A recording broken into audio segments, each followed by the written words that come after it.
안녕하세요. 대한민국 좌파들의 민낯을 낱낱이 까발리는 정치구단 우영입니다. 자, 오늘 이야기해볼 주제는 유시춘 EBS 이사장에 대한 이야기를 한번 해볼 거예요. 이분이 누구냐? 바로 그 유명한 유시민의 누나입니다. 유시민의 누나고 현재 73세예요. 굉장히 많은 나이임에도 불구하고 사회생활을 열심히 하고 계시네요. 이분은 원래 소설가였는데 2000년도에 김대중 대통령 때 여성인재로 영입이 되었고 그때 당시에 국회의원 공천을 진행하려고 했으나 무산이 돼서 정치적으로는 이제 성공을 하지 못했고 나중에 이제 민주당 추천으로 국가인권위원회의 상임위원으로 재직을 하게 됩니다. 이게 차관급 대우를 받은 거죠. 그러니까 아무런 경력이 없는 사람이 굉장히 높은 대우를 받았다고 볼 수 있겠습니다. 그 이후에 이 국가위원회 상임위원을 하면서 사퇴하지 않고 비례대표를 신청해서 논란이 일었던 적이 있어요. 원래는 선거에 나가려면 자기가 맡고 있는 공직을 내려놓고 가야 되는데 비례대표로 선정이 될지 안 될지 확실치 않은 상황에서 이 자리를 내놓기가 싫었던 거죠. 그러니까 자리는 지키면서 비공식적으로 비례대표 신청을 해서 통과가 되면은 사퇴를 하고 통과를 못하면 이 자리 그냥 있으려고 해서 거기에 대한 좀 비판을 받으셨었고요. 그 이후에는 한국문화정책연구소라는 곳에서 이사장으로 재직을 하셨고 2009년도에는 김대중 자서전 집필에 참여를 하셨으며 2017년 18년도에는 문재인 캠프 활동을 하고 문재인이 대통령이 된 이후에 EBS 이사장으로 선임이 됐어요. 그러니까 벌써 EBS 이사장으로 일한 지 5년이나 되신 거죠. 근데 저는 이 상황을 보면서 물론 이분께서 노력을 해서 이 자리에 가셨겠지만 요 내용이 좀 떠올랐어요. 이게 유시민의 젊었을 적 발언이거든요. 가능하면 60세가 넘으면 책임 있는 자리에 있지 말자. 65세가 넘으면 때려 죽여도 책임 있는 자리에 가지 말자. 왜냐하면 뇌세포가 너무 죽은 상태여서 그때는 일을 해도 좀 문제가 생길 수 있으니 60세, 65세가 넘으면 좀 사회적으로 책임지는 자리에는 가지 말자라고 이야기를 했는데 아니 본인 누나는 지금 73세에 우리나라 교육을 책임지는 EBS의 이사장으로 계시고 있으니까 직접 가셔서 요 발언을 좀 직접 해드렸으면 좋겠어요. 아무튼 요 분이 EBS 그러니까 한국교육방송공사의 이사장으로 재직을 하고 계신데 보시면 이전에 있던 이사장들이 3년이나 4년 정도 그러니까 정권이 바뀌면 같이 바뀌는 그런 모습을 보여왔으나 지금 요 이춘호라고 하는 분만 재직 기간을 다 채우신 것 같고 지금 유시춘 이사장도 거의 재임 기간을 끝까지 채우려고 하고 있어요. 그러니까 윤석열 정부로 바뀌었음에도 불구하고 EBS 이사장 자리에서 물러나지 않은 걸 봐서는 딱히 정권에서 탄압을 한다거나 압박을 했다거나 그런 일은 없다고 보는 게 합리적이라고 볼 수 있겠죠. 그러니까 이사장이라고 하면 어떤 자리이냐? KBS가 있는데 이제 이사회가 있고 집행기관 그러니까 사장, 부사장, 감사 이렇게 있는데 이사회는 방통위가 추천하고 대통령이 임명을 하는 자리예요. 그러니까 대통령의 입김이 들어갈 수밖에 없는 자리인데 그럼에도 불구하고 지금 정권이 바뀌어도 계속 이사장을 하고 있으니까 앞에서 말씀드린 것처럼 따로 탄압을 하려는 그런 움직임은 전혀 없었다. 그리고 이사회는 예산을 계획하고 경영을 평가하고 사장 감사에 대한 임명 제청 그리고 규정을 제정하고 개정하고 폐지하는 그런 의결을 하는 기관으로서 EBS의 전체 방향을 정하는 그런 중요한 자리라고 볼 수 있겠죠. 아무튼 그런 중요한 자리에서 정권이 바뀌었음에도 불구하고 꽤 오랜 기간 동안 사장으로 재임을 하고 있다. 그게 지금 현재로서의 팩트라고 볼 수 있겠습니다. 근데 갑자기 고민정이 이런 기자회견을 했어요. 이 사람이 이제 유시춘 씨고 무슨 내용이었느냐? 윤석열 정권의 공영방송 탄압을 규탄한다. KBS와 EBS 등에 대한 윤석열 정권의 탄압을 멈춰라 라고 이렇게 기자회견을 한 거예요. 그런데 이게 왜 이렇게 이슈가 되었냐면 유시춘 EBS 이사장이 법카를 유용했다라고 해서 그 압수수색을 진행함에 있어서 이게 반발을 하는 거예요. 이사장을 압수수색하는 거는 야 검찰 독재로 또 압수수색이냐 이런 얘기를 하는 거예요. 근데 이 압수수색 영장은 법원이 발부를 했습니다. 이게 물론 검사가 압수수색을 하겠습니다라고 법원에 신청을 하고 법원이 거기에서 이걸 진짜 해야 되는지 말아야 되는지 결정을 하는데 법원이 발부를 한 데 있어서 입법부인 국회의원이 사법부인 법원의 결정에 반하는 이런 기자회견을 하는 게 맞는지 저는 잘 모르겠어요. 그리고 이 법원이 압수수색을 허가함에 있어서 압수수색을 하도록 한 거예요. 그러니까 법원 입장에서는 요 정도의 사안에서는 요 정도 규모만 압수수색을 하면 되겠습니다. 무조건적으로 야 전부 다 압수수색해 이런 게 아니라 사무실을 압수수색해라 그 정도까지만 허용을 한 거죠. 그런데 고민정이 뭐라고 했느냐? 총선에서 우리가 이긴 걸 보고도 민의를 거스르는 윤석열 정권 독재 탄압은 여전히 이어지고 있다. 아니 이게 앞에서 말한 것처럼 우리나라는 삼권 분립이잖아요. 입법부, 사법부, 행정부가 따로 있는 거잖아요. 그런데 사법부의 결정에 행정부를 왜 또 끌고 들어오는지 모르겠어요. 뭐 검찰이 또 신청해서 검찰이 압수수색해서 아니 검찰은 죄가 있으면 거기에 대해서 밝힐 의무가 있기 때문에 자기의 업무를 하고 있는 거지 뭐 딱히 반대 세력을 압박하고 탄압하려고 하는 게 아니죠. 아니 압박하고 탄압하려고 했으면 윤석열 정권이 생기자마자 야 EBS 이사장이 누구야? 야 EBS 이사장이 유시민 누나야? 유시민 누나면은 좌파 아니야? 야 끌어내려. 이렇게 했을 건데 벌써 윤석열 대통령이 취임한 지 몇 년입니까? 그동안 가만히 냅뒀는데 그럼 그동안은 뭐 왜 냅둔 거야? 왜 그땐 탄압 왜 안 했어? 그동안 가만히 있었던 건 얘기 안 하고 자기의 잘못이 까발려져서 거기에 대해서 수사가 시작되니까 이제 와서 이게 탄압이다. 이게 좌파들 특징이에요. 좌파들은 자기들이 잘못을 해서 뭔가 자기가 수사를 받는다? 내가 조금 위험해질 것 같다? 이러면 무조건 나 탄압인. 그런 사람들이 대표적인 게 바로 유사명 총경과 이진은 총경이 있겠죠. 아니 정부에서 추진하는 일에 대해서 반발해놓고 거기에 대해서 징계를 받으니까 나 윤석열 정부에서 지금 탄압받았어. 나 경찰인데 너 경찰국을 설치한다고 해서 뭐라고 했더니 나한테 나를 징계해버렸어. 나 탄압받았음. 그러니까 나는 민주당에 들어가서 인재로 영입돼가지고 국회의원이 돼서 윤석열 정권을 심판할 거야. 말도 안 되는 개소리를 짓거리면서 이렇게 지금 모임들을 하고 있는 거죠. 이 사람이 지금 억울하다고 하고 있어요. 영수회담 직후에 EBS 창사 아래 한 번도 없었던 압수수색이 이루어진 데 대해서 강력히 항의합니다. 아니 그동안 이분처럼 잘못을 한 사람이 없었나 보지. 이 사람처럼 압수수색을 할 일이 없었기 때문에 압수수색이 없었던 거지. 뭐 정권이 바뀌어서 뭐 생겼다? 아니 그러면 아까 얘기한 것처럼 윤석열 정부가 들어오자마자 압수수색을 해야지. 당신을 끌어내리기 위해서. 어쨌거나 법원이 압수수색을 하는 거에 있어서 법원이 전체 압수수색을 허용한 게 아니라 사무실만 압수수색을 하게 한 것만 봐도 이거는 검찰 독재 탄압이다. 검찰이 무리하게 수사를 하고 있다라고 이야기를 하고 있죠.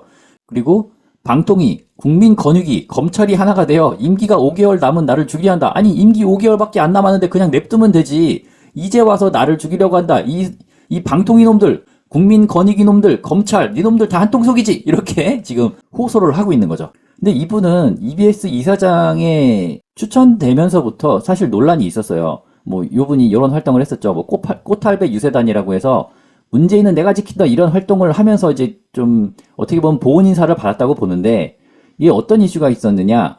유시춘 아들이 마약 밀수의 징역형을 받았어요. 이게 마약 밀수 혐의로 3년형을 받았어요. 실형을 받았어. 3년형을. 그런데 제가 지금 이야기하는 건 연자제를 적용하자는 게 절대 아니에요. 아니 아들이 마약하는 거에 대해서 부모가 그거를 책임을 질 수가 없죠. 법적으로 책임질 수 없지. 다 큰 아들이 마약을 하겠다는데 뭐 엄마 아빠가 쫓아다니면서 언제까지 그걸 막을 수 있겠어. 아들이 한다면 하는 거지. 그런데 문제는 적어도 부끄러움은 알아야 되는데 이 유시춘 씨는 무고한 일을 수렁에 빠뜨린 범인을 찾고자 한다 하고 결백을 호소하고 있는 거예요. 이 유시춘 아들이 어떤 일로 감옥에 가게 됐느냐. 2017년 10월 외국에 거주하는 지인과 공모한 뒤 11월쯤 스페인에서 대마초를 국내로 밀반입을 했다. 그런데 이 우편물의 배송지가 이 유시춘의 아들이 작업하는 사무실이고 이 사람이 영화 감독이라고 해요. 그리고 수취인은 보리였다. 보리는 신 씨가 집필하던 영화 시나리오 속 주인공 이름이다. 그러니까 유시춘의 아들의 개인적인 정보들을 이용해서 국제우편으로 대마초가 한국에 들어오게 된 거라는 거죠. 그런데 이 유시춘의 주장은 누군가가 우리 아들을 음해하기 위해서 우리 아들에게 대마초를 보냈다. 스페인에서 보낸 놈을 잡아야 된다. 이렇게 얘기를 하고 있는 거예요. 그런데 이게 좀 말이 안 되는 게 뭐 사무실 주소까지는 알 수 있다고 쳐. 그런데 집필하던 영화 속 시나리오의 주인공의 이름도 알고 있으려면 아주 굉장히 가까운 서해야 알 수 있을 거 아니에요. 아니면 본인이거나. 그러니까 법원에서도 처음에는 무죄가 나왔다가 2심에서는 이거 아무리 봐도 2014년에도 이 사람이 비슷한 혐의로 재판을 받은 적이 있어요. 그때는 무죄가 선고됐으나 모발 감정 결과에서는 대마 성분이 검출됐다. 이번에는 모발에서 대마 성분이 검출되지는 않았지만 대마초 실물이 이 사무실로 배달이 됐기 때문에 2심에서는 요 연관성이 인정이 된 건지 모르겠지만 3년형을 받아서 감옥에 가게 됐죠. 이게 마약 사범에 있어서 초범은 절대로 실형이 안 나와요. 초범은 어지간하면 다 집행유예야. 그런데도 실형을 받았다는 거는 이 사람은 한번 전과가 있다라는 얘기죠. 이렇게 전과가 있었기 때문에 실형이 나온 겁니다. 그럼에도 유시춘 씨는 우리 아들은 억울하다. 우리 아들은 설계당한 거다. 누군가 진범이 있으니까 진범을 잡아야 된다. 그리고 어떤 얘기까지 한다면은 뭐 물론은 이제 약간 자조적으로 이야기한 거긴 하지만 아유 우리 아들은 그 영화 감독이니까 그냥 좋은 경험했다 치고 그렇게 생각하고 있다. 이렇게까지 얘기를 한 사람이에요. 그러니까 요거에 대해서 아들이 잘못한 것 같다가 뭐라고 하고 싶진 않지만 적어도 아들이 이런 이슈가 있었는데도 본인이 이런 공직에 올랐다면 이런 사안에 대해서는 굉장히 죄송하다. 부끄럽게 생각한다. 전 국민에게 뭐 사과드린다. 이렇게 얘기를 할 수 있는데 끝까지 자기는 안 믿는다. 자기는 법원의 결정을 이해하지 못하겠다. 이런 식으로 이야기하는 게 EBS 이사장으로서 할 행동인지는 사실 잘 모르겠어요. 근데 뭐 이거는 어쨌거나 지나간 일이고 지금 논란이 되고 있는 건 법카 논란이죠. 그런데 이 사람이 또 어떻게 변명을 하고 있느냐? EBS 압수수색에 대해서 이건 언론 장악을 위한 그런 것이다. 나 유시춘은 법카 2,000원 초과 때문에 문제를 삼는 검찰을 이해할 수 없다. 이거는 탄압이다라고 이야기하는 거예요. 그런데 겨우 2,000원 갖고 그러겠습니까? 검찰이 겨우 2,000원 넘은 거 갖고 그러겠냐고요. 이게 어떻게 보면 김혜경 여사 법카 사용 내역하고 좀 비슷해요. 일단은 김혜경 관련해서 10만 원 사용에 대해서 기소를 했어요, 검찰이. 그런데 왜 10만 원이 나오느냐? 공직선거법에 위반되는 것만 감안했을 때는 10만 원이라는 거예요. 그런데 그 10만 원 이외에도 뭐 소고기니 뭐 초밥이니 과일이니 수천만 원어치 산 게 저 뒤에 더 있다라는 거죠. 그러니까 표면적으로 검찰이 기소한 내용, 이 법카 10만 원 갖고 기소했다고? 야, 검찰, 야 10만 원 쓴 거 갖고 김혜경을 기소해? 너 이재명 죽이려고 하는 거 아니야? 이렇게 선동하는 게 좌파라는 거죠. 이것도 마찬가지로 야 내가 기준보다 2,000원 더 쓴 것까지 문제 삼는 게 이게 말이 되냐? 검찰 니네 이거 말이 돼? 이렇게 얘기하는 거는 한마디로 선동이에요. 이게 왜냐하면 건의기에서 어떤 이야기로 이 사람에게 조사를 진행했느냐? 바로 반찬 가게에서도 법카를 사용했다는 거예요. 약 200여 건 1,700만 원의 부당 사용이 확인이 된다. 그리고 주말이나 공휴일에는 직원 의견 청취 명목으로 제주도, 경상북도, 강원도 곳곳에서 업무 추진비를 쓴 게 100여 차례다. 그러니까 아무리 봐도 개인적으로 쓴 건데 그 법카 사용 내역에는 사용 목적을 직원 의견 청취다. 뭐 직원이랑 제주도를 갔어? 뭐 경상도를 갔어? 아니잖아. 뭐 다 가족들이랑 아니면 혼자서 여행 가가지고 쓴 걸 거 아니에요. 그러니까 아무리 봐도 업무상 쓴 게 아닌 사용 내역이 너무 많다는 거죠. 그러니까 엄한데 대놓고 쓰니까 조사를 하는 거예요. 그리고 징계를 받는 거고. 아니 법인카드가 업무를 추진함에 있어서 자기 돈 쓰지 말고 법인카드로 쓰라고 주는 거잖아요. 근데 업무가 아니면 쓰면 안 되지. 일반 사기업에서도 법인카드에 대해서 굉장히 좀 까다롭게 봐요.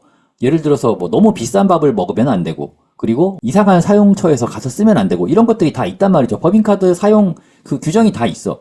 근데 아무리 봐도 야 반찬 가게는 너무한 거 아니야? 야 반찬 가게에서 그 몇천 원 몇만 원 쓰는 거든 본인 돈으로 좀 쓰면 되잖아요. 나이 73살이나 돼가지고 지금 따로 뭐 자식들을 키우는데 돈 들어가는 것도 아니고 EBS 이사장으로서 받는 돈도 있을 건데 아니 그런 돈 이렇게 좌파들은 쪼잔한지 모르겠어요. 돈을 몇 천만 원 몇 억 벌면 그냥 자기 돈으로 사 드세요. 지금 법카 사용에 문제가 된다는 총 금액이 약 1,700만 원 정도로 보여지는데 아니 솔직히 1,700만 원 없어도 사는데 지장 없잖아요. 근데 그 작은 돈이 아까워가지고 법인카드를 그렇게 마음대로 쓰면 그게 말이 됩니까?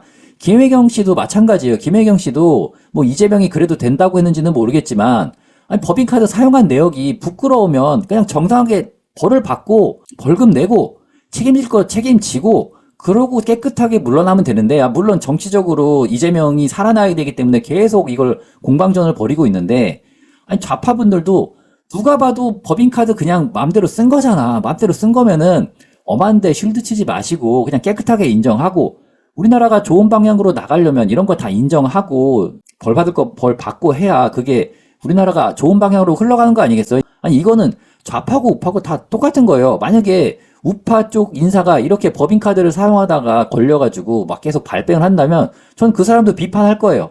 마찬가지로 좌파분들도 무조건 우리 편이라고 감싸고 돌 게 아니라 문제가 있으면 좀 혼을 내는 그런 모습을 보였으면 좋겠습니다. 자, 오늘 여기까지 하고 다음 시간에 또 다른 소식으로 찾아뵙도록 하겠습니다. 감사합니다.